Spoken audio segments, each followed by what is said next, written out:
તે મિલે સમાજ સંગ પામે નિજ પદના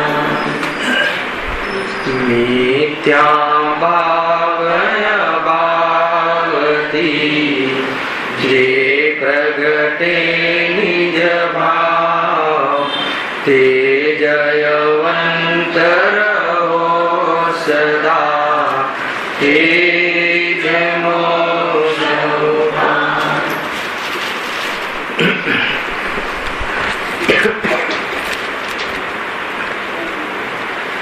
श्री मोक्ष मार्ग प्रकाशक ग्रंथ से बीजा अधिकार पर આપણે સ્વાધ્યાય કરી રહ્યા છીએ. એમાં મોહનીય ચારિત્ર મોહની કર્મના ઉદયમાં જીવની શું પરિસ્થિતિ થાય છે એની ચર્ચા આપણે કરી રહ્યા છીએ. પરદ્રવ્યમાં ઇષ્ટ ને અનિષ્ટ બુદ્ધિપૂર્વક अर्थात तो भ्रांति से जिन्हें आत्मा संबंधी एवो जीव राग द्वेष अर्थात क्रोध मान माया लोभ रूप कषायों में जीवन बितावे छे. एनी बार कोई कषायथी रहित कोई जीवन छे आनंदनु शांतिनु एवी एने खबर ज नथी.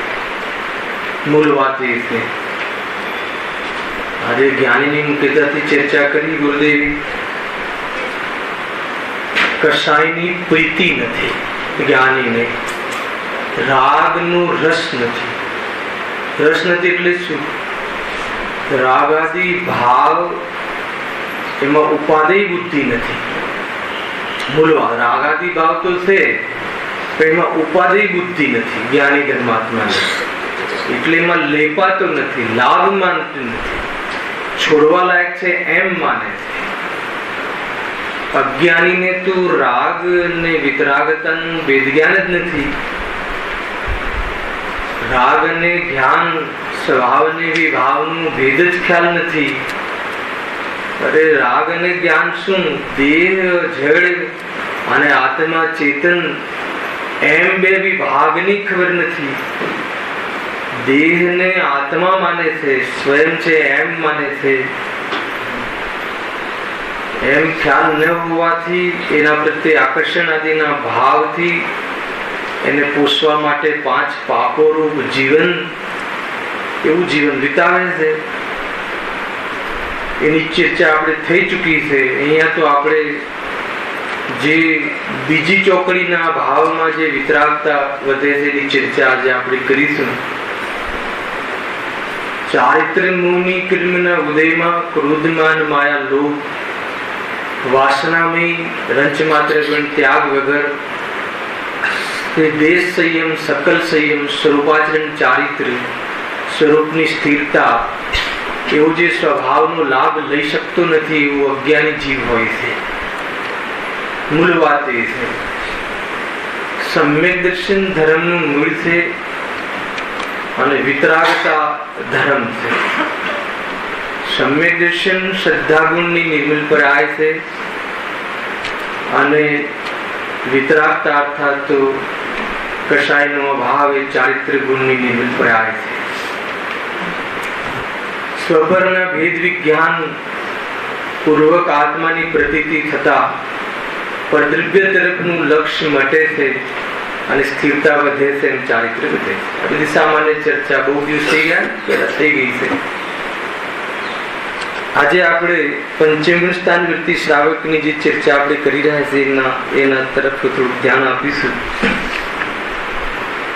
બુકમાં 58 નંબરનું પેજ છે ગાઈડમાં. ત્યાં સુધી આવ્યા કે પહેલી ચોકડીનો અભાવ થઈ ગયો, બીજી ચોકડીનો અભાવ થઈ ગયો, દર્શન મોહનો અભાવ થઈ ગયો.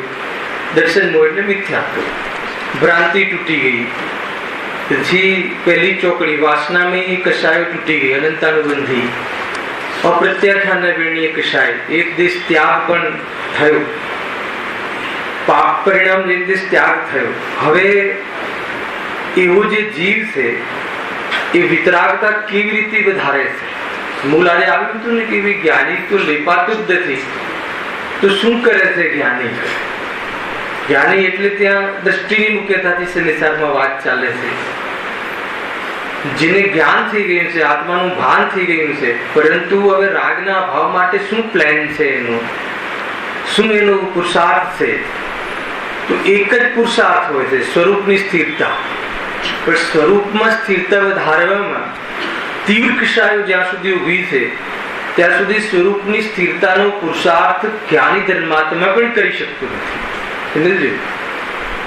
તીવ્ર કશાયનો અભાવ, કશાયની મનતાના કાળમાં સ્વરૂપનો વિચાર અને સ્વરૂપના વિચાર પૂર્વક સ્વરૂપની સ્થિરતા થતા કશાયની મનતાનો પણ અભાવ, એ રીતનો કર્મ છે. લાસ્ટ ટાઈમ આપના પ્રશ્નનો જવાબ આ રીતે આપણે લીધો હતો. શુભ ભાવ પણ બંધનું કારણ છે, એ તો દ્રષ્ટિ છે, પરંતુ આ ભાવનો ક્રમ કઈ રીતે છે? તો પહેલા તીવ્ર કશાય મટે છે, પછી કશાય મન થાય છે, પછી એનો અભાવ થઈ જાય અને એ રીતે આગળ વધે છે. કેમ કે ભલે ક્ષાય સંકીર્તિ હોય, પરંતુ કશાયો ન મટે ત્યાં સુધી મોક્ષને પ્રાપ્ત થતો નથી. મૂળ વાત આ છે. ચાહે પછી ભરત ચક્રવર્તીનો જીવ હોય, પરંતુ મુનિદશા અંગીકાર કરી અને વિતરાગતાનો વધારવાનો પુરુષાર્થ ન કરે તો કહે છે કે એ મોક્ષને પ્રાપ્ત થતું નથી. એટલા માટે અહીંયા આપણે આ સ્વરૂપ લીધું છે કે જ્યારે સમ્યક દર્શન થઈ ગયું, આત્મા અને દેહ જુદા છે ખ્યાલ આવી ગયું, અનંતાનુબંધી કશાય પણ મટી ગઈ, હવે તો આગળ વધ્યું, દર્શન પ્રતિમાને પણ પ્રાપ્ત થયું, 8 મૂળગુણનું નિરતિચાર પાલન કર્યું, ત્યાં સુધી આપણે આગળ. અષ્ટમૂળગુણના નિરતિચાર પાલનમાં એમ લીધું કે ભાઈ દેવ દર્શન આદિ, પૂજન આદિ, એના પરિણામ પહેલા સંસાર અર્થાત ગ્રસ્ત જીવનનું કોઈ પણ કાર્ય કરવાનો ભાવ જેને આવતો, મૂળ વાત એ લીધું હતું. સમ્યક દ્રષ્ટિ જીવ ચોથા ગુણ સ્થાને પણ દેવ દર્શનનો નિયમ તો હોય જ છે, પરંતુ પૂજન આદિમાં કદાચ પ્રમાદ હોય, પરંતુ જ્યાં એને વિતરાગતા વધે છે, પંચમ સ્થાન વ્યક્તિ જ્યારે થાય છે ત્યારે એને ગમે એટલું અર્જન્ટ કામ હોય લૌકિકમાં, ગમે એટલું બહારમાં કોઈ એવા કાર્ય હોય, પરંતુ દેવશાસ્ત્ર ગુરુનું પૂજન, હે પૂજન એટલે છે તો શુભ ભાવ, પણ એમાં કેટલા કાર્ય થાય છે તમે સમજો. 3 લોજિક, એમાં દેહ પ્રત્યેની, સંસાર પ્રત્યેની અને 5 ઇન્દ્રિયોના વિષયોની આસક્તિ, એ આસક્તિ ઘટે છે. કેમ કે આસક્તિ ઘટ્યા વગર દેવશાસ્ત્ર ગુરુ જે વિતરાગી છે કે જેમને સંપૂર્ણ ભાવ કરેલો છે એવા જીવો પાસે વિશેષ મીટિંગ લેવાનો ભાવ કેવી રીતે આવે? તો સવારે મીટિંગ લઈએ છીએ આપણે ભગવાનની સાથે એમને મીટિંગ કરીએ છીએ, એમની સાથે આપણે ચર્ચા કરીએ છીએ, એમની સાથે વાટાઘાટો કરીએ છીએ. આ પૂજા છે, આ ભક્તિ છે, આ ચિંતન છે, આ મનન છે, એ બધું શેડ્યુલ નથી, એ માત્ર પ્રવૃત્તિ માત્ર જ નથી, એ તો ભગવાન સાથે આપણું એક સેતુ છે, વિતરાગીઓ સાથે ચર્ચા છે. ભલે મુખ ચર્ચા છે, ભગવાન ની પ્રતિમા એક શબ્દ પણ ન બોલે, પણ નિરંતર નિત્ય ઉદ્યોગ છે, નિરંતર કંઈ કહી રહી છે. પ્રતિમા, એનું સ્વરૂપ, એમની અદા, એમની બાહ્ય મુદ્રા, એમનું જે છાપ, નિરંતર કંઈક કહી રહી છે.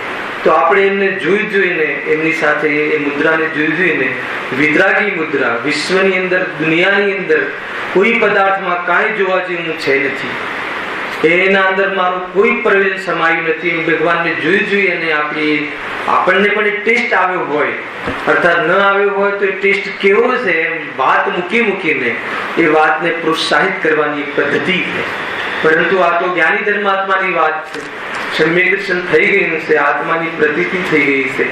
હવે એને જે કશાય છે, નબળાઈ છે, ઘણી નબળાઈ છે, તો એ નબળાઈને મટાડવા માટે એ દેવશાસ્ત્ર ગુરુને સૌપ્રથમ રાત્રિના અનેક અંતરાલ કાળ પછી, વિશેષ જ્ઞાનની સુષુપ્ત અવસ્થા પછી સવારમાં સૌ પહેલા દેવશાસ્ત્ર ગુરુ વિતરાગી દેવ પોતાની વિતરાગતાને પ્રાપ્ત કરવા નિયમથી કોઈ આમ બુદ્ધિ લગાવી પડે અને વિચાર, બસ કેમ કે એનું જીવન એવું છે.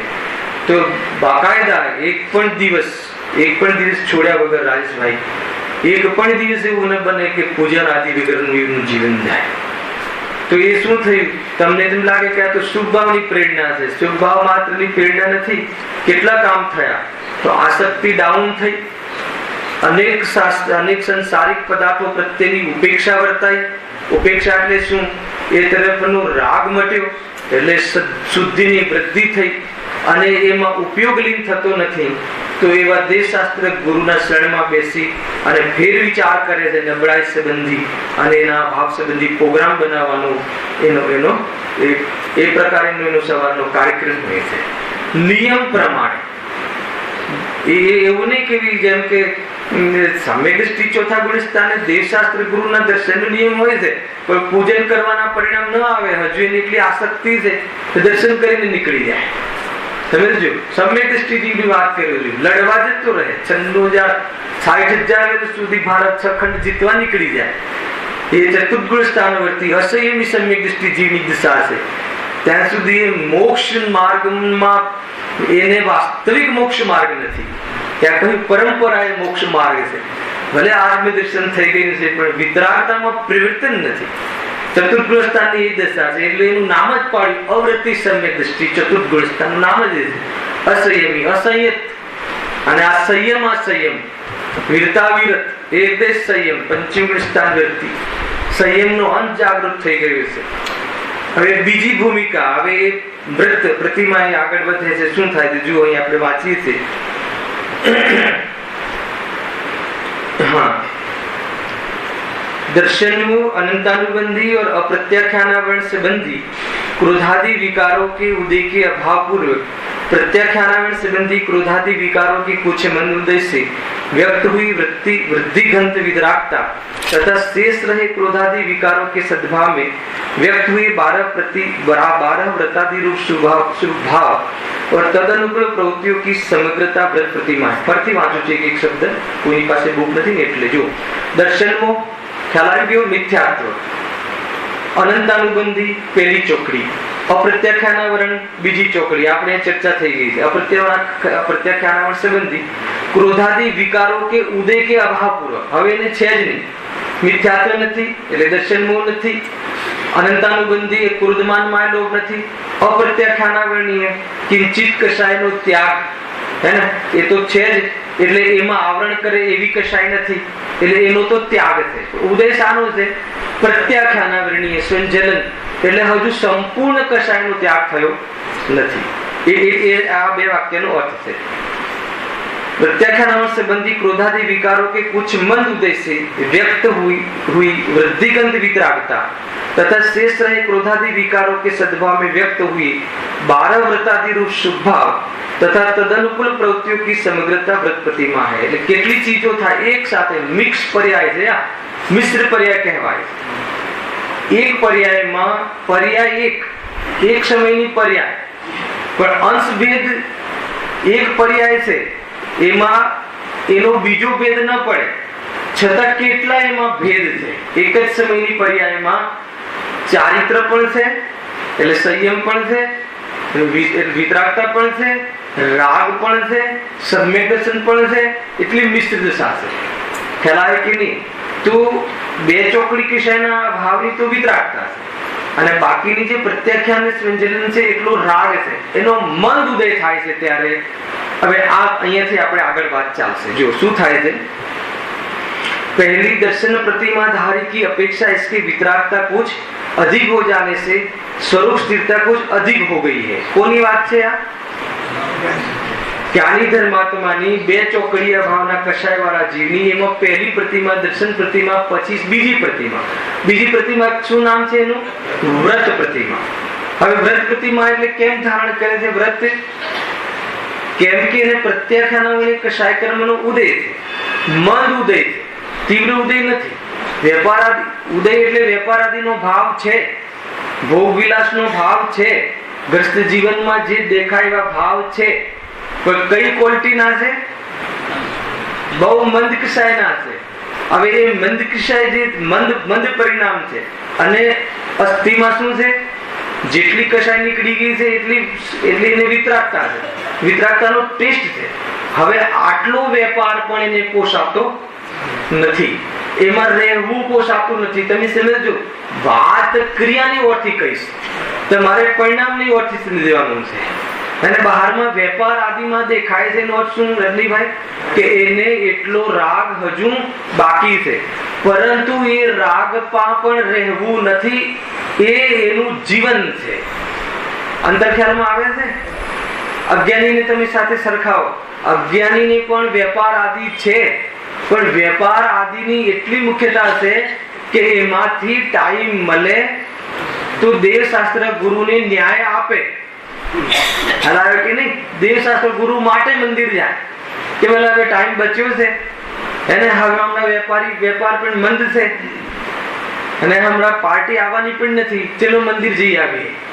એનું સોચ જુઓ. અને આને વેપારમાં આવું મન થાય છે, પણ ક્યારે છૂટે તો એના માટે શું પેત્રા કરે છે? તો એના માટે વ્રત અંગીકાર કરે છે. તો સૌથી પહેલા કયા વ્રત અંગીકાર કરે છે? 12 પ્રકારના વ્રત છે. એમાં 5 તો અણુવ્રત છે, પછી 4 ગુણ વ્રત છે અને 3 શિક્ષા વ્રત છે. કેટલા છે? 3 ગુણ વ્રત છે, 4 શિક્ષા વ્રત છે. બરાબર છે. 5 અણુવ્રત, 3 ગુણ વ્રત અને કેટલા થયા? 12 થયા. હવે એની સામાન્ય ચર્ચા કેવી રીતે વિકાસ કરે છે. 5 અણુવ્રતની સામાન્ય ચર્ચા કરીશું.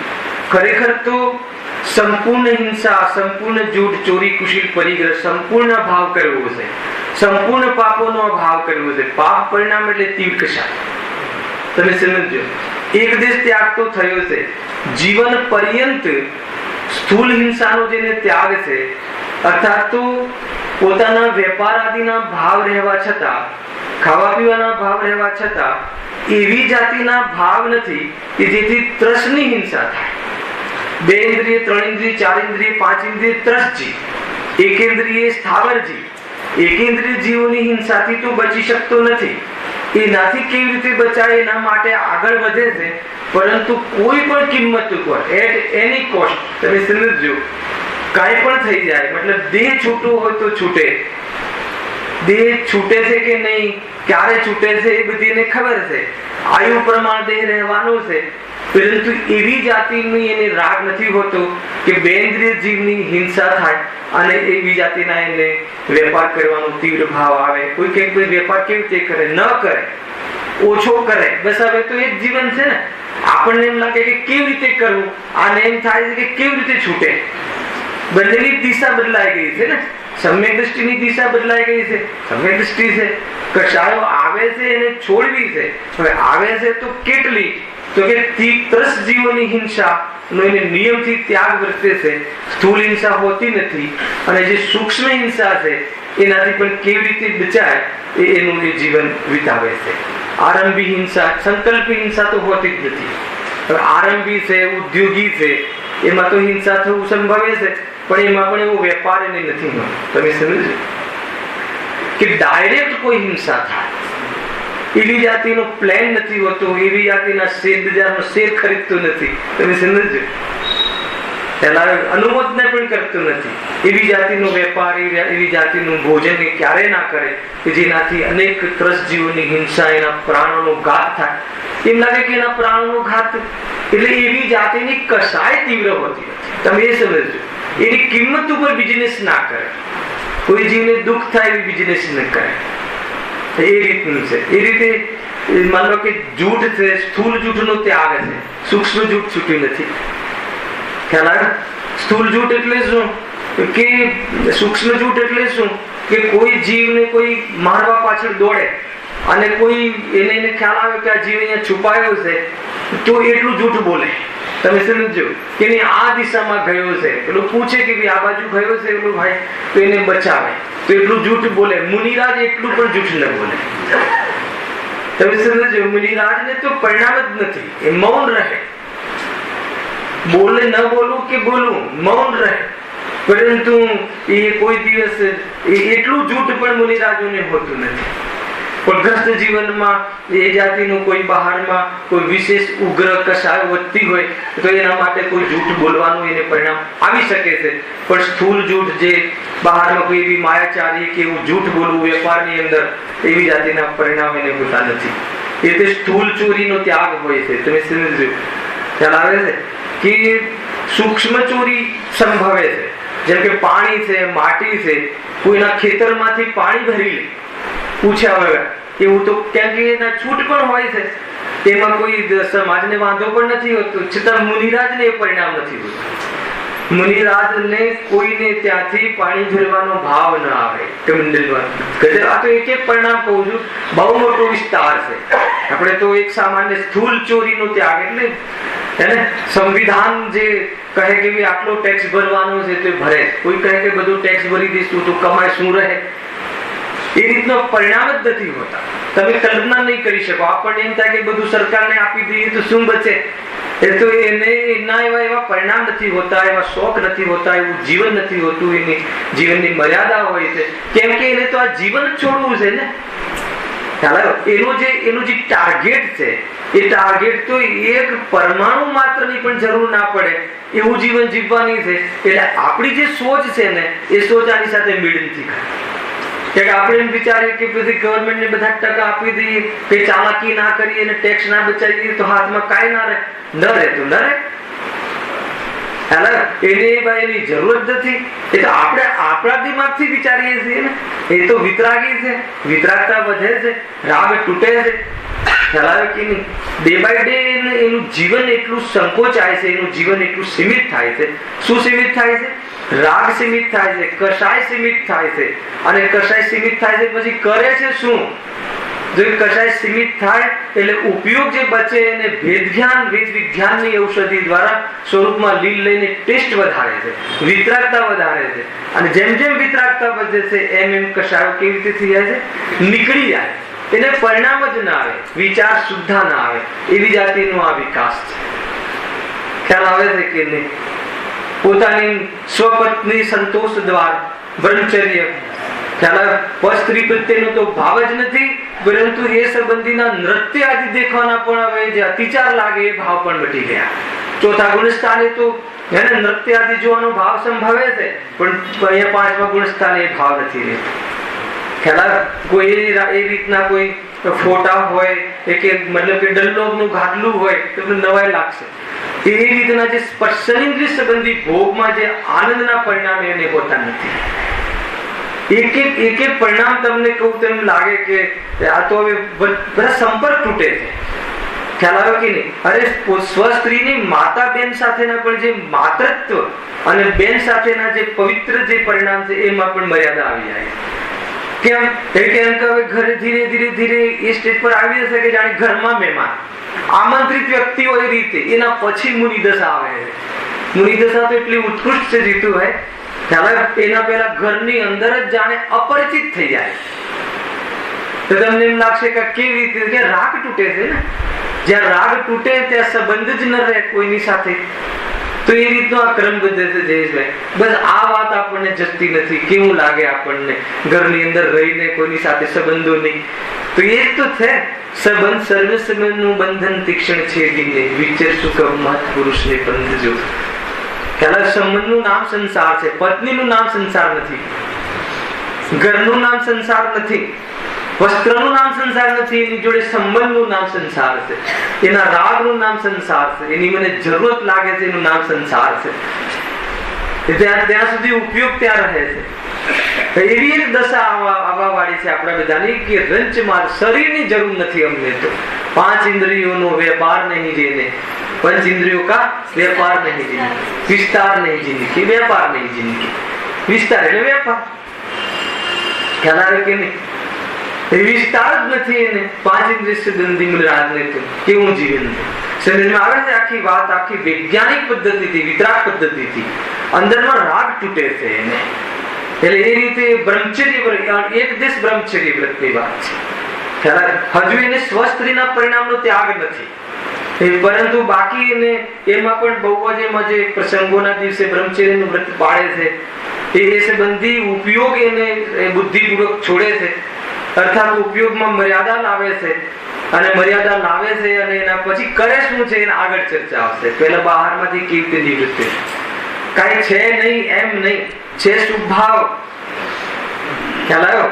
પરંતુ શુભભાવની અંદર જે વિશુદ્ધિ રહેલી છે એ વિશુદ્ધિ વધતી જાય છે અને શુભભાવની પ્રવૃત્તિ છૂટી જાય છે અને શુદ્ધ ઉપયોગમાં ચાલી જાય છે. આખી પદ્ધતિ આ રીતે તમે ઉપયોગને તમે બહારમાં સ્થાન વધારો, એને ઉપયોગ ઓર તમે વધારો બહારમાં વિષયોમાં, તો ઉલझવાનો છે. ઉલझશે તો રિટર્ન ક્યારે થશે, પાછો ક્યારે થશે? અને જોડે પાછો રાગ હોય. અરે રાગ શું, જોડે પાછું મિથ્યાત્વ હોય કે નહીં, અમને તો મજા આવે છે, તો વાત જ પતી ગઈ. ખ્યાલ બહારના ભોગવવાથી મજા આવે છે, તો પછી નિવૃત્ત થવાનું ક્યારે આરો આવશે? નહીં આવે. પરિગ્રહમાં પણ પરિગ્રહ જે છે બહાર, એમાં પણ પરિમાણ જીવન પર્યંત વાત છે રાકેશભાઈ. આ જેટલો પણ ત્યાગ છે એનો આજીવન પર્યંત ત્યાગ હોય છે અણુવૃત્તોમાં. અણુવ્રત, અણુ એટલે એક દેશ, વ્રત એટલે વિરક્ત. એક દેશ વિરક્ત, સર્વદેશ વિરક્ત નહીં. ખ્યાલ? એક દેશ વિરક્ત. શાનાથી? કષાયોથી, પાપોથી, આસક્તિથી, શરીરની આસક્તિથી, સંસારની આસક્તિથી, લોક વ્યવહારની આસક્તિથી. આસક્તિ કહું, આસક્ત પરિણામ. આસક્તિ ઘટતી જાય. આસક્તિની આસક્તિ તો નીકળી ગઈ ગુરુદેવના શબ્દોમાં. રાગનો રાગ તો નીકળી ગઈ, એકત્વ બુદ્ધિ તો નીકળી ગઈ. આ આસક્તિ તો લાભદાયી છે, આના સિવાય બીજું જીવન જ ના હોઈ શકે એવી જાતિની બુદ્ધિ તો એની મળી ગઈ. અરે જીવને આ કોઈ બીજું વિતરાગ જીવન હોય છે, મોક્ષ કોઈ સુખ છે એની ખબર જ. આખું જીવન આમાં વિતાવે છે કશાયોમાં. આનું લીધું, આનું છોડ્યું, આને આ કરીએ, હવે આને પાડીએ, આને ઉઠાઈએ, એ જ તો છે આખું જીવન. તમે જોઈ લેજો, જેને આત્મકલ્યાણની વાત જ ખબર નથી એ કશાયોમાં જીવન વિતાવે છે. તો આ રીતે અણુવ્રત થયા. હવે મેઇન બીજા 3 વ્રત જો. હવે 3 આવે છે ગુણવ્રત. અણુવ્રત ઉપર જે ઉપકાર કરવા વાળા પરિણામ છે. આ અણુવ્રત એટલે શું? અણુવ્રત એટલે શું કે એક દેશ ત્યાગ. શાનો? કશાયનો. તેના ત્યાગના ભાવમાં શું પ્રગટ થયું? ગુણ. કયો ગુણ? સંયમ. એક દેશ સંયમ. પોતાના સ્વરૂપની સમીપતા વધી, આત્મ સન્મુખતા વધી, આત્માની દ્રષ્ટિ થવી, આત્માની સન્મુખતા વધવી, આત્માની પ્રચુર સન્મુખતા વધવી અને આત્મામાં સંપૂર્ણ સન્મુખ થવું. આ રીતે ક્રમ પડે છે. પહેલા તો આત્માની દ્રષ્ટિ થઈ ગઈ, હવે આત્માની સમીપતા. કોના દ્વારા વધારવાની સમીપતા? ઉપયોગ દ્વારા. કઈ રીતે વધે? પરિણામ મટે. કયા પરિણામ મટે? કશાય પરિણામ મટે. જેમ જેમ કશાય પરિણામ મટે એમ ઉપયોગની આત્માની સન્મુખતા વધે છે. અને આત્માની સન્મુખતા વધારવા માટે એના વચ્ચે કશાયોને મર્યાદામાં લાવવા માટે વ્રતાદી રૂપ નિયમ અર્થાત તો એનું પાલન કરે છે. ખ્યાલ? હવે જે અણુવ્રત થઈ ગયું, જીવન પર્યંત જે બધો એવા વ્યાપારનો ત્યાગ છે, એવા ભોજનનો ત્યાગ છે, એવા બહારના બીજા ઇન્દ્રના વિષયોનો ત્યાગ છે, લોક વ્યવહારનો ત્યાગ છે, એવા પ્રકારના વ્યવહાર જ ના હોય. જેનાથી ધર્મનો વ્યવહાર ના નિભે એવો લોક વ્યવહાર જ્ઞાનીઓને હોતો નથી. અને જેનાથી આત્માનુભૂતિ ન વધે એવો ધર્મનો વ્યવહાર પણ ધાર્મિક જીવોને હોતો નથી. મૂળ તો આત્માનુભૂતિ, સ્વાનુભૂતિ, ઉપયોગની સ્થિરતા વધારવાની વાત છે. હવે જે ઉપયોગની સ્થિરતા વધી છે, હવે જે ગુણ પ્રગટ થયો છે, વિતરાગતાનો અંશ પ્રગટ થયો છે, વિશેષ અંશ પ્રગટ થયો છે, સ્વરૂપાચરણ ચારિત્રનો લેવલ વધ્યું છે, એ લેવલને વધારવા માટે અણુવ્રત ઉપર પણ ઉપકાર કરવા વાળા જે પરિણામ છે એના આધાર ઉપર 3 પ્રકારના ગુણવ્રતને અંગીકાર કરે છે. એમાં પહેલું કયું ગુણવ્રત છે? દિગ્વ્રત. હવે દિગ્વ્રતમાં શું કરે છે? ખ્યાલ? જીવન પર્યંત દિશાનો ત્યાગ કરે. તમે સાંભળજો, બહુ ઊંચી વાત છે. વેપાર આદિમાં તો મર્યાદા લાવ્યો તો, હવે શું કરે છે કે હવે ભારત દેશની બહાર કામકાજ બંધ. સમજમાં આવે છે? ભારત એ દિગ્વ્રત. હવે જેટલો બી ત્યાગ જીવન પર્યંત થયો હતો એમાં ઓર એને કસે છે, ઓર એ પરિણામને ઓર કસે છે. કઈ રીતે કહે છે કે હવે ભારતની બહાર બિઝનેસ નહીં. એનો અર્થ ખબર છે? ભારતની બહાર બિઝનેસ નહીં એટલે સંપર્ક ઓછો થઈ ગયો. એ બાજુ ફોન આદિ પણ નહીં, વેપાર જ ના કરે. ઇમ્પોર્ટેડ વસ્તુઓનો ત્યાગ વાપરવામાં પણ. તમે સમજો? તમને એમ લાગશે કેવી રીતે? અરે આ તો સંવિધાનમાં પણ ગાંધીજીએ કહેલું છે. ખાદીનો ઉદ્યોગ કેમ આવ્યો ખબર છે? આ દેશ વ્રતના અંતર્ગત. ખેલ અહીંયા તો વિતરાગતાની વાત છે. લોકોએ ઇમ્પોર્ટેડ ચીજ લાવી અને ફોરેન ને સમૃદ્ધ બનાવ્યું, ભારતને ભિખારી બનાવ્યું. ખ્યાલ આવે ને બિઝનેસમાં મેનો એ પણ. તમે ઇમ્પોર્ટેડ ચીજો વાપરો, અહીંયાના કારખાના બંધ થઈ જાય, અહીંયાના લોકોને રોજી ન મળે. ખેર આ તો પાર્સાલિટી, રાગદ્વેષ છે, આ તો ધર્મ છે. એ ત્યાં એ કન્સેપ્ટ છે ગાંધીજીનો. તમે બહારથી ઇમ્પોર્ટેડ બોસ્કીન અને જાપાનીઝ કપડા તમે લાવો તો અહીંયાના જે વર્કર્સ છે એને આજીવિકા નહીં મળે. એટલા માટે એમને સ્વયં ખાદી, પોતે અહીંયા ખાદીનો બિઝનેસ ઉદ્યોગ કરે. આ રીતે છે. જેટલા પણ અત્યારે નેતાઓ છે એ ભારતને વેચવા બેઠા. એ છે લૌકિક કોન્સેપ્ટ. ક્યારે એનાથી તો શું થવાનું, સંભવ જ નથી. આફ્ટર ઓલ પાપ જ બાંધવાના કાર્ય છે. પરંતુ ઇમ્પોર્ટેડ ચીજો પણ નહીં.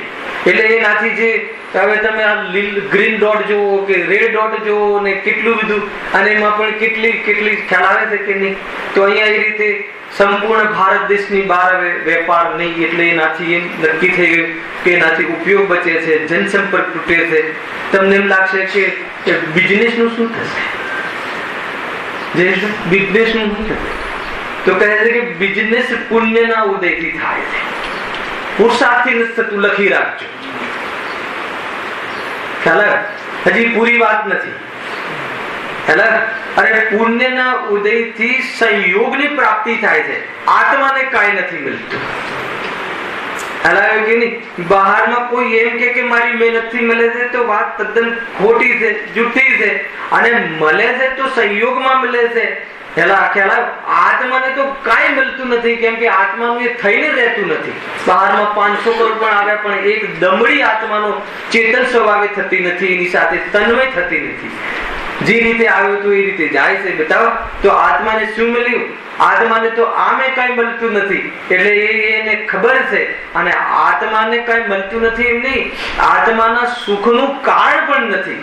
અરે રાગ હશે તો દુઃખમાં તો નિમિત્ત બને છે. આજે આવ્યું પરદ્રવ્ય ને પરભાવ, સંસાર વધારવાની ચીજો છે નિમિત્ત કારણ તરીકે. ખરેખર તો ઉપાદાનમાં રાગ દ્વેષ સંસાર વધવાના કારણ છે.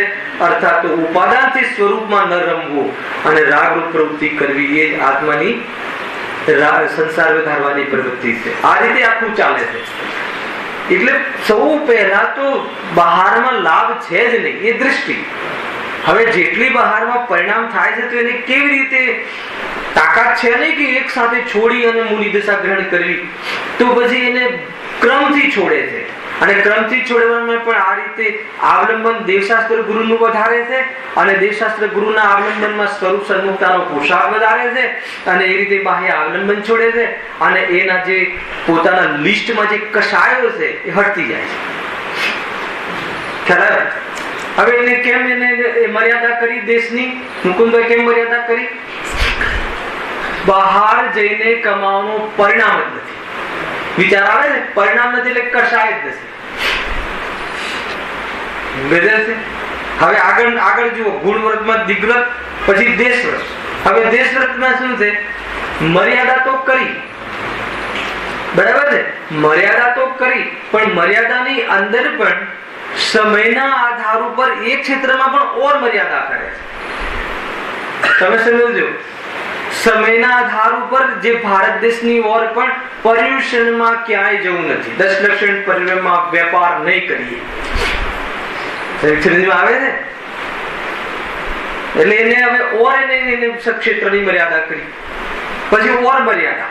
ઓર મર્યાદા એટલે શું? કે હવે પર્યુષણમાં પણ મંદિર થી ઘર, ઘર થી મંદિર, એનાથી વધારે નહીં. ભલે કોઈ 10 ઉપવાસ કરે તો પણ કોઈ જગ્યાએ જવાની જરૂર નથી. પોતાની સાધના થતી હોય તો કોઈ જગ્યાએ જવાની જરૂર નથી.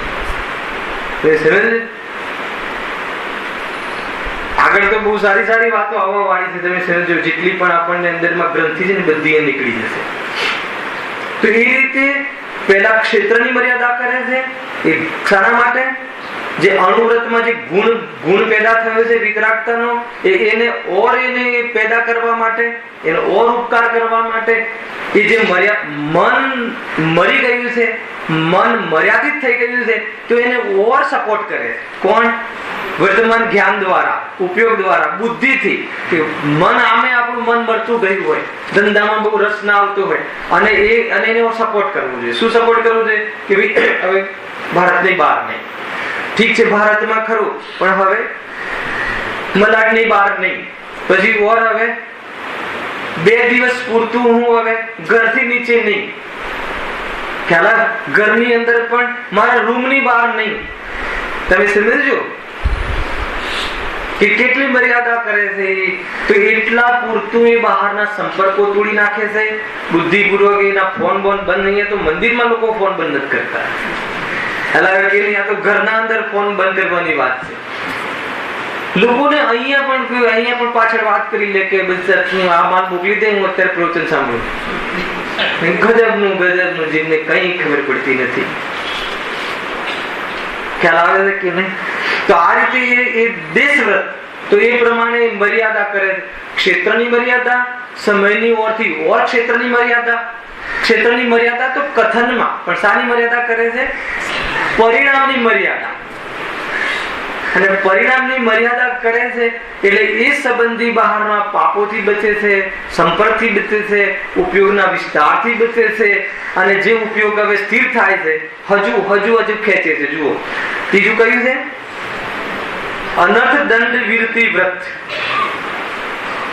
હવે જે ક્ષેત્રની મર્યાદા કરી હોય ત્યાં પણ તે ક્ષેત્રની મર્યાદા કરી હોય ત્યાં તો છૂટ ને, પછી ત્યાં તો જે કરવું હોય ત્યાં તો કે નહીં. અનર્થ દંડ, અનર્થ એટલે વ્યર્થ, દંડ એટલે પાપ. વ્યર્થ જે પાપ એને ખાવા પીવાનો વિસ્તાર નથી એવી જગ્યાએ એવી પ્રવૃત્તિનો પણ ત્યાગ કરે છે.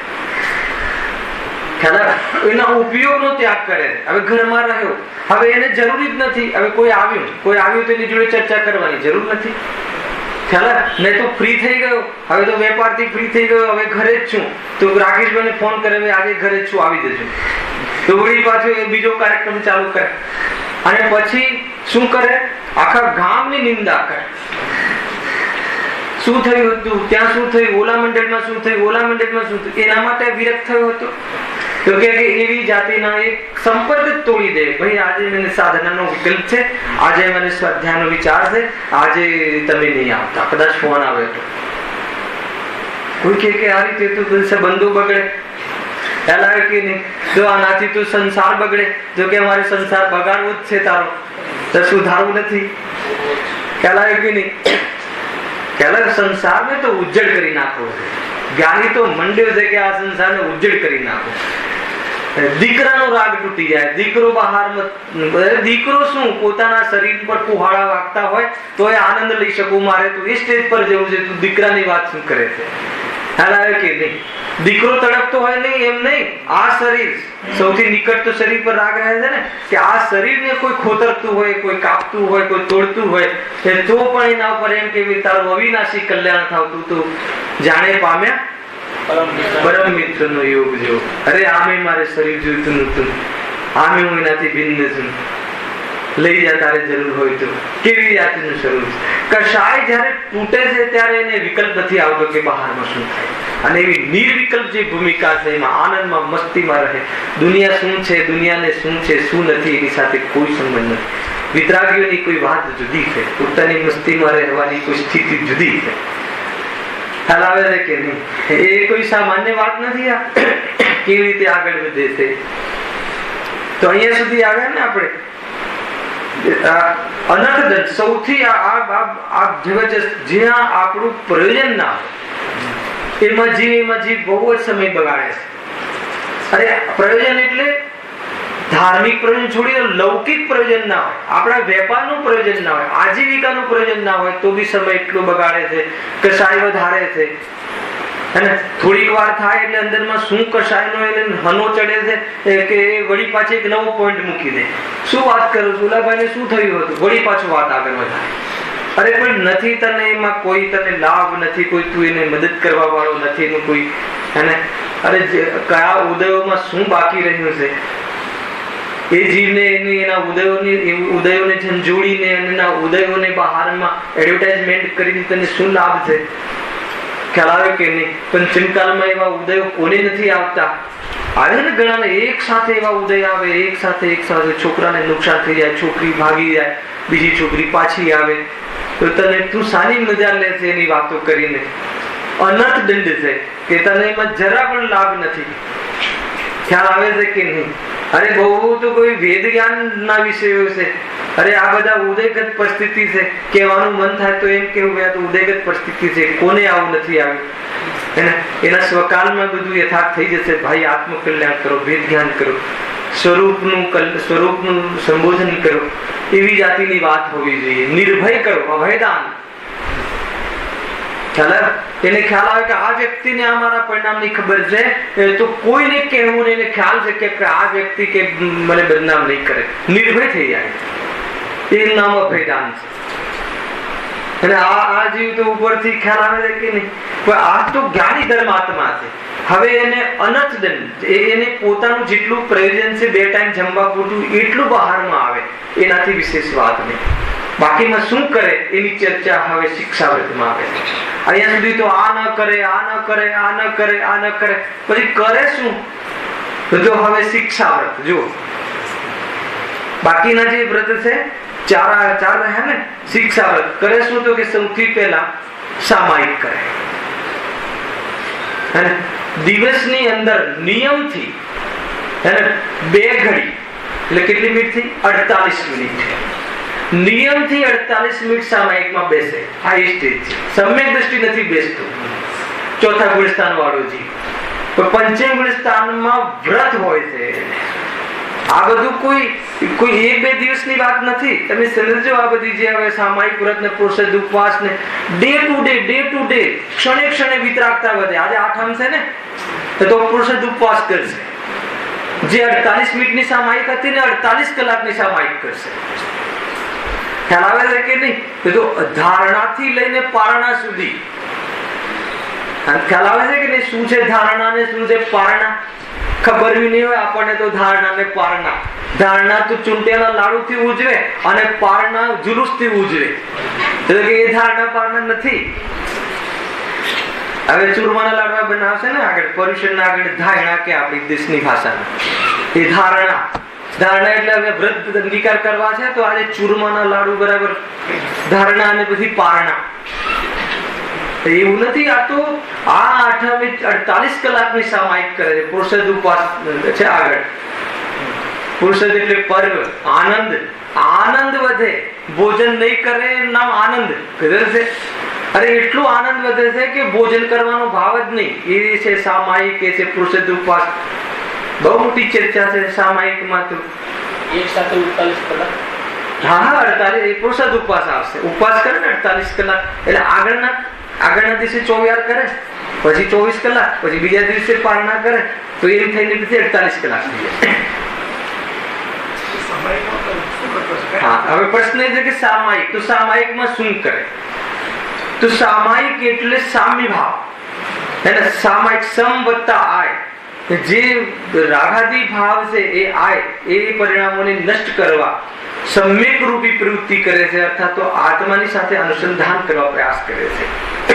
તો 48 મિનિટમાં સૌ પહેલા પાઠ કરે, સામાયિકનો પાઠ આદિ કરે. સમજો, બાહ્ય પ્રવૃત્તિ એ દ્રવ્ય સામાયિક કહેવાય છે. અને એના પછી એના માધ્યમથી પોતે જે જીવનમાં જે નિવૃત્ત થયો તો એને પોતાના પરિણામની ખબર છે કે આટલા વેપારના ભાવ આવ્યા હતા, તો એના સાથે વેદ જ્ઞાન કરે. તો આ બી થયું કે આ બી દ્રવ્ય સામાયિક છે. ખ્યાલ ભાવ છે પણ આ વાસ્તવિક સામાયિક નથી. તો એ રીતે વિચાર કરે અને વિચાર કરીને ઓર વિરક્તિ વધારે અને એના જે ભાવ આવ્યા હોય એ ભાવથી પ્રતિક્રમણ કરે. પ્રતિક્રમણ કરે એટલે શું? કે આ ભાવ જે છે એ ભાવ આત્માના છે નહીં, ખરેખર સ્વરૂપથી જુદા છે. અને આ આત્માને શોભતા નથી એમ કન્ફેશન કરે ભગવાનની સામે, જીનવાણીની સામે. એ પ્રમાણે એને સ્વીકાર કરે, પોતાના દોષોનો સ્વીકાર કરે. જ્યાં દોષોનો સ્વીકાર થાય છે તો એ દોષો તરફનું લક્ષ ડાઉન થાય છે અને એમ લાગે કે જાણે આ દોષ એ આત્માનો સ્વભાવ નથી, એમાં એનો વિભાગ પડે છે. અને એ રીતે જ્ઞાન જે પોતાના જે સ્વરૂપની જે આત્મબળ દ્વારા પ્રતીતિ ચાલે છે એ પ્રતીતિમાં ઉપયોગ જોડાય છે અને જે હું શુદ્ધ છું એવી જાતિનો વિચાર પણ રહેતો નથી.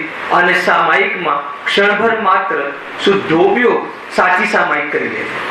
રોજ બેસે ત્યારે 15 દિવસમાં એકાદ વાર ઓછામાં ઓછું આવી જાતિનો ટેસ્ટ લઈ આવે છે અને ધ્યાન અવસ્થા કહે. બહુ વાર અહીંયા તો લીધું છે. આ બેસવાની વાત છે. તમે સમજો, એવી કોઈ પણ જાતની સામર્થ નથી નીચેની અવસ્થામાં કે પ્રવચન કરતા કરતા સ્વરૂપમાં જઈ આવે. મૃદમાં રાખજો. મતલબ ઠીક છે, અંદરની પ્રતીતિ ચાલુ છે અને પ્રતીતિના આધારે સ્મરણ કરે, આંખ બંધ કરીને વિચાર આવી શકે, વિચાર આવીને પ્રમોદ વ્યક્ત કરી શકે, પરંતુ એ વિજાતિની તાકાત પંચમ ગુણસ્થાન તો ઊંચું ગુણસ્થાન થયું ચોથા કરતા. ખ્યાલ આવે છે કે નહીં? કોઈ અંદર જઈ આવે એવું છે નહીં. ગુરુદેવની તો પ્રતીતિ ચાલુ છે એટલે એને સ્પષ્ટ થઈને આવે છે એમ કહી શકાય, કેમ કે પ્રતીતિ નિરંતર ચાલુ છે, પણ શુદ્ધોપયોગ ગાદીએ થવો અસંભવ છે. શુદ્ધોપયોગ બહુ ઊંચી વાત છે ભાઈ. એના માટે 48 મિનિટ ડે બાય ડે દરરોજ સામાયિકમાં જે બેસી અને એને જે એના પોતાના દ્વારા જે અપરાધ થયા હોય, સમ્યક દ્રષ્ટિજી એને અપરાધ લાગે છે એટલે સમ્યક દ્રષ્ટિ. અજ્ઞાનીને તો અપરાધ દોષ ગુણ લાગે છે એટલે મિથ્યા દ્રષ્ટિ. અંતર ખ્યાલ આવ્યો કે નહીં? ખાવાનો ભાવ આવ્યો છે એ એને અપરાધ લાગે છે જ્ઞાનીને, અને અજ્ઞાનીને ખાવાનો ભાવ આવે છે એ કર્તવ્ય લાગે છે. કેવી રીતે ચાલે? ખાવાનો ભાવ તો આવે જ નહીં. કોણ કહે છે કે ના આવે? પણ એ આવે છે શું? અપરાધ. કેમ અપરાધ? કે એટલો સમય મારો ઉપયોગ ત્યાં લંબાયો અને એમાં જો રસ પડી ગયો તો વાત ખતમ. તો કહે છે બધા અવસરો છે રસ પડી જવાના, કે એનાથી કેવી રીતે નિવૃત્ત થવું, તો એ પ્રમાણે આ નિવૃત્ત થાય છે કે આની ધર્માત્મા એને અપરાધ લાગે છે. તો કહે છે કે આ રીતે એકદમ અનર્થ દંડ વ્રત, અનર્થ દંડ એવી પ્રવૃત્તિથી પણ વિરક્ત થયો, ક્ષેત્રથી વિરક્ત થયો, સમયની અપેક્ષાએ ઓર ક્ષેત્રથી ડાઉન થયું. આ રીતની પ્રવૃત્તિ ચાલે છે અને પછી એના પોતાના કક્ષમાં કાં તો મંદિરોમાં અથવા તો કોઈ જગ્યાએ વિરાન જગ્યા ઉપર યોગ્ય સ્થળ ઉપર ને યોગ્ય કાલમાં. તમે સમજો, અનુભૂતિ એટલી સહેલી નથી કે તમને આમ ચાલતા ચાલતા આવી જાય. એ તો મુનિરાજોની વાત છે કે એને કોળીઓ હાથમાં હોય ને સ્વરૂપમાં રમી આવે. કોઈ સામાન્ય વ્યક્તિની વાત નથી કે અંદરમાં જઈ આવે. તો એટલી એ પ્રમાણેની વિરક્તિ રહી અને પોતે એવું પણ નથી કે ખાલી શિડ્યુલમાં બધું કરવું, વિરક્ત થવું, પરિણામ ત્યાં ડાઉન થઈ જવા. પરિણામ એટલા ડાઉન થઈ જાય છે, અર્થાત ચંચલતા એટલી ડાઉન થઈ જાય છે, અસ્થિરતા એટલી ડાઉન થઈ જાય છે. ખ્યાલ આવે કે નહીં? કમાવાની, ધમાવાની, ખાવાની, પીવાની, દોડવાની, ભાગવાની, લોક વ્યવહાર સાચવવાની, આ બધી જે કસાયો કેટલી ડાયલ્યુટ થઈ જાય છે, એટલી મંદ પડી જાય છે કે એ સામાયિકના કાલમાં એ બેસે છે અને સામાયિકના કાલમાં વિશેષ વિચાર કરે છે કે હે પ્રભુ, હજુ તમે ક્યાં ને હું ક્યાં. પ્રભુ આપ તો પરિપૂર્ણ પરમાત્માને પ્રાપ્ત થયા છો. આટલો ટેસ્ટમાં જો મજા આવતી હોય તો પૂર્ણ વિતરાગતામાં પ્રભુ આપ કેટલો આનંદ લઈ રહ્યા છો. અને મને તો પૂર્ણ દશા, અમે તો પૂર્ણ દશા ही चाहिए. આટલો રાગ પણ મને નથી પોસાતો અને આવા ભાવ હજુ પણ ભોગવવાના બધા આવે છે અને એ ભાવ આત્માનો સ્વભાવ નથી.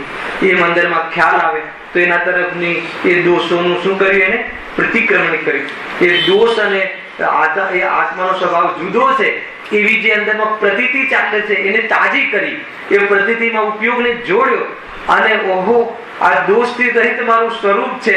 એ સ્વરૂપનું અંદરમાં સમીપતા જ્યાં વિચારોમાં વધે છે અને પછી વિચાર શું થઈ જાય છે? વિચાર પણ નથી રહેતો અને એવી જાતિની જે નિર્વિકલ્પ મોમેન્ટ આવે છે, એ નિર્વિકલ્પ મોમેન્ટ અર્થાત નિર્વિકલ્પ દિશા, હું ગાયક છું એવી જાતિના વિકલ્પનો ભાર પણ બરદાસ્ત ન થાય એવી સ્વાનુભૂતિ, શુદ્ધોપયોગ, એમાં એની વિતરાગતા વધે છે અને આ બાજુ જેટલી કસાયો છોડી હોય એમાંથી 2-4 કસાયો તો નીકળી જ જાય. ફરી પાછો બહાર આવે તો ઓર મર્યાદામાં એ મર્યાદા વધી ગઈ. તો આ રીતે મર્યાદા વધે છે. ખ્યાલ? અને આ એને નિયમબદ્ધ હોય. દુનિયા ફરી જાય.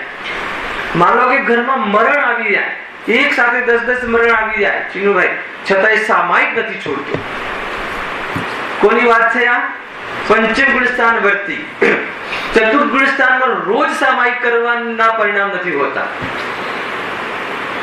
તો તમને એમ લાગશે જયારે સમ્યક દ્રષ્ટિ તો બધા મેં તો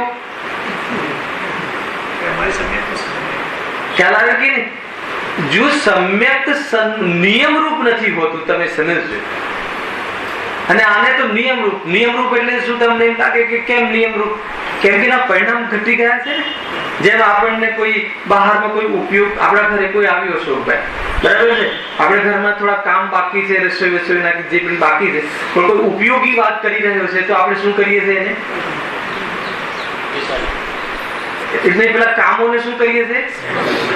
એના માટે મહેનત કરીએ છીએ કઈ ઓટોમેટિક. કેમ કે આ વધારે ઉપયોગી લાગે છે. એમ જ્ઞાની ધર્માત્માને આ વધારે ઉપયોગી લાગે છે, એટલે જે લૌકિક કાર્યો છે એ સંબંધી રસ ઘટતો જાય છે. તો આ રીતે આના નિયમથી સામાય. પછી શું કરે? પછી આગળ લખ્યું પુરુષદ ઉપવાસ. પુરુષદ ઉપવાસમાં શું થાય છે? એટલે આઠમ 14 જે પર્વ છે, પુરુષદ એટલે પર્વ, એ દિવસમાં જે આજે 48 મિનિટનું કામ કરે છે એ 48 કલાક કરે છે. ખ્યાલમાં આવે? 48 કલાક 100% વેપાર બંધ, 100% ભોજન બંધ, 100% સંપર્ક બંધ. ઉપવાસ આવે ને હવે તો 4 પ્રકારના આહાર બંધ. તમે સમજો, નિરતિચાર પાલન કરે છે. આગળ એક પુરુષદ પ્રતિમા પણ છે, આ પુરુષદ ઉપવાસ છે. કદાચ તાવ આવી જાય તો પોતું મૂકી દે આ માથા ઉપર, પરંતુ પ્રતિમા વાળો ન મૂકે. એના માધ્યમથી બી ખોરાક જાય છે. એને પોતું મૂકો ને માથા પર, તેના માધ્યમથી ખોરાક જાય છે શરીરને. કોઈ કહે કે આટલો ટાઈટ કેમ વર્તે છે? અરે એને એ જાતિનું પરિણામ જ નથી હોતું, ભાવ જ નથી આપતું. શાના આધાર ઉપર? 48 કલાક એને જે 48 મિનિટમાં જે મહત્વ લાગ્યું હતું, હવે એને 48 કલાક એ બાજુમાં એને ચહલ પર બસ આમાં રહેવું, એ રીતનું પરિણામ આવે. આઠમ થી લઈ પછી આઠમમાં 48 કલાક થઈ ગયા, પછી 14 આવે. તમને એમ લાગતું હશે કે આઠમ પતી જાય પછી જે 14 આવે એના વચ્ચે તો પછી બરાબર એમ છે નહીં. એની એક એક ક્ષણ તમને એમ તો લાગતું હશે ચિનુભાઈ, આ આઠમ થી લઈને જે બીજી 14 આવે એના પછી આઠમ આવે તેની વિતરાગતા વધતી હોય. આપણે લોકો વ્રત કરીએ છીએ ને, તો વ્રત કર્યા પછી જિમ્નેશિયમ જેવું છે. જિમ્નેશિયમમાં ત્યાં જઈને પેલી જે ચરબી બાળી આવે, પછી બીજા દિવસે આવીને તૂટી પડે તો વળી ચરબી ડબલ થઈ જાય. ખરેખર કહું છું, તો આ એ જ સિસ્ટમ છે આપણા અજ્ઞાનીઓની. તો જ્ઞાનીની સિસ્ટમ એ નથી. જે ચરબી બાળી હોય ને, સારી ચરબી કસાયની, એ ચરબી બાળી હોય ને તો ડે બાય ડે, એટલા માટે જે બીજા દિવસે 10 દિવસ પછી જે આપણે પારણામાં થોડું પાણી આપવામાં આવે છે, આપણે એમ લાગે કે શરીર ભૂખ્યું છે ને, એટલે ખરેખર એવું નથી. એને રસ વધવો ના જોઈએ. 10 ઉપવાસ કર્યા પછી એને જે રસ પહેલા હતો એ રસ હવે શું થવું જોઈએ? ડાઉન થવું જોઈએ. ખ્યાલ આવે છે કે નહીં? સમ્યક દર્શન વગર વિતરાગતા વધારવાનો કાર્યક્રમ ક્યાંથી હોય? અરે જે સંપ્રદાયમાં સમ્યક દર્શન જેવું કઈ છે જ નહીં, અને એવા વ્રતોમાં હેને હમણાં તો બહુ ચાલે ને, બધા 2-4 પર્યુષણ ચાલે છે, એટલે અમારે આ સગા, અમારે તે સગા, તો એમના વ્રતમાં જઈને અનુમોદના કરવી. કયા વ્રત? બહુ દોષ લાગે છે. લોક વ્યવહાર સાચવવા અનુમોદના કરવા જેવું નથી. હવે શું કરે જીતુભાઈ? સગું તો છે, અમે તો સ્થાનક પૂર્વમાં. અરે તું સ્થાનક થી આવ્યો જ નથી, તું તો આત્મા છે. ગુરુદેવે એ શીખવાડ્યું. શું થયું? અરે જ્યાં આત્મ દર્શન, દેહ અને આત્મા ભિન્ન છે ખબર નથી. દેહના રેકોર્ડ થાય, દેહના જુલુસ નીકળે. વિતરાગ ધર્મના જુલુસ નથી હોતા. ખ્યાલ? વિતરાગ ને એ રીતે 10 ઉપવાસ કરે. તમને ખ્યાલ આવે છે? આ વ્યક્તિ જે એને પોતાની અંદરની વિતરાગતા વધે, પ્રોષદ ઉપવાસ કરે, પછી બહારમાં જુલુસમાં બેસે, તૈયાર થવા માટે 4-4 કલાક ટીપ ટોપ. અરે જે શણગાર, જેની વિતરાગતા વધારવાની છે, રાગ તોડવાનો છે, એના માટે તૈયાર થઈને તું પારણામાં બેસે. અરે તને જોવે અને એમ લાગવું જોઈએ કે અંદરમાં રિયલ પ્રભા છે, અને અંદરમાં જ્ઞાનધર્મની વિતરાગતા ઉછળે છે. રંજ માત્ર પર જાણે અને અનાજનો અંદરમાં ભાવ નથી. કોઈ 4 જણ તમને જોવા પણ આવે તો એમ લાગવું જોઈએ કે શું વિતરાગ ધર્મ છે. બહારમાં જે પેલા બ્યુટી પાર્લરમાં તૈયાર થવા જાય પારણામાં, તો અને એને પછી તો અનુમોદના કરવાની ધર્મ મારે સગું સાચવવા જાય. અરે બહુ દોષ લાગે છે ભાઈ. જ્યાં તો સમ્યક દર્શનની વાત જ નથી, ત્યાં વ્રત સારા. ખ્યાલ આવે છે કે નહીં? આ તો આત્મદૃષ્ટિ પૂર્વકની ચર્ચા છે ભાઈ.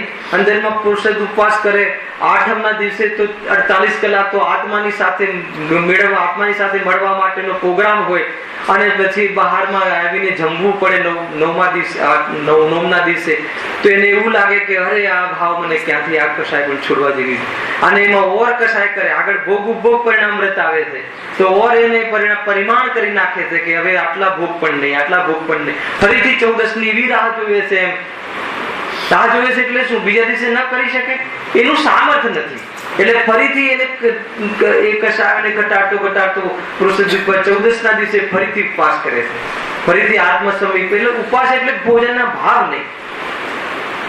ડે બાય ડે તમને એમ લાગશે કે આ મહિનાની આઠમ 14 પછી આવતા મહિનાની આઠમ 14, એના વચ્ચે તો નિયમથી એની શુદ્ધિની વૃદ્ધિ થાય.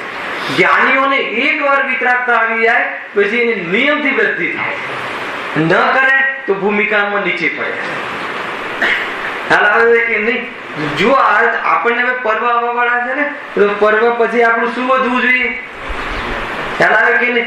વિતરાગતા પ્રાપ્ત કરવાના કાર્યક્રમ તો વધવા જોઈએ કે ના વધવા જોઈએ? ભલે વિતરાગતા નથી તો જેમ જેમ પર્વ આવે એમ બહારના જે પરિણામો છે એમાં આપણને એમાં લિમિટેશન આવી જોઈએ. તો અહીંયા એ રીતની આ પદ્ધતિ છે.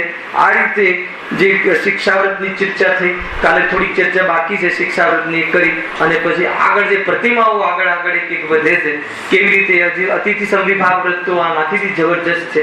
એના પછી એ ધાર્મિક જીવો સાથે સંપર્ક કેવી રીતે કરે છે, કોને એને જે ભોજનમાં જે મર્યાદા કરી હોય છે, અને એમાં અતિથિ સંવિભાગ એને દાન દેવાનો ભાવ આવે છે. ભોજનમાં જે એને બાકી રહ્યું એને દાન દેવા, શું કામ? કે એનાથી કનેક્શન કરવાનો વિચાર આવે છે. કોણ દાન કોને આપવામાં આવે છે? ઊંચું પાત્ર. સૌથી ઊંચું પાત્ર કોણ છે? મુનિરાજ. મધ્યમ સાવક, જગન્ય, સમ્યક દ્રષ્ટિ.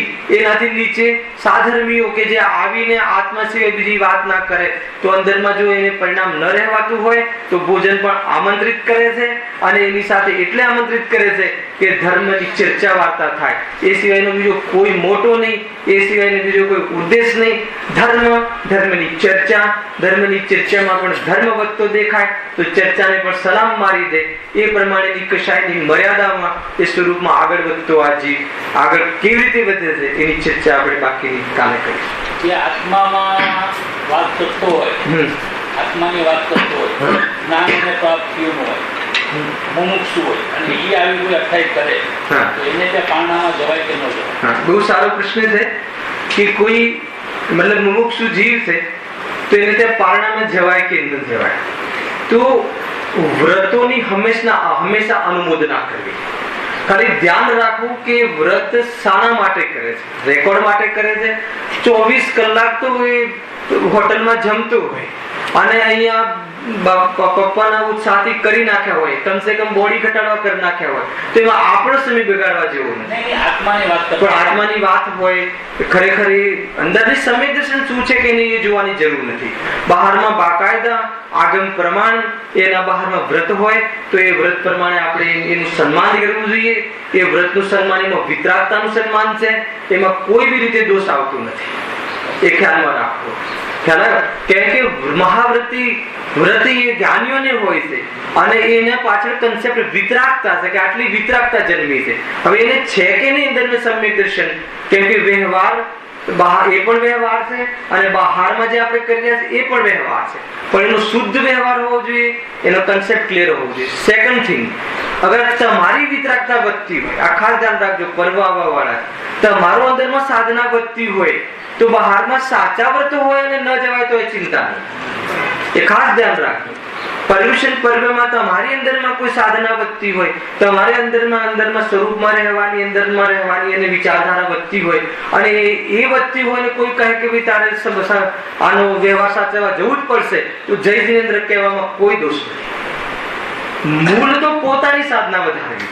પોતાની સાધના ન વધતી હોય તો એવા જીવો પાસે અનુમોદના કરી અને સાધના વધારવાનું નિમિત્ત પણ કરવું જોઈએ. પણ આ બધું કન્સેપ્ટ ક્લિયર હોવા જોઈએ. કન્સેપ્ટ લેશું હજુ તો આવશે. કોઈ દોષ નહીં રહે, આપણે ન રહેવો જોઈએ પર્વોમાં, એની પણ ચર્ચા આપણે વારંવાર આપણે અંદર કરીશું. સહજાનંદી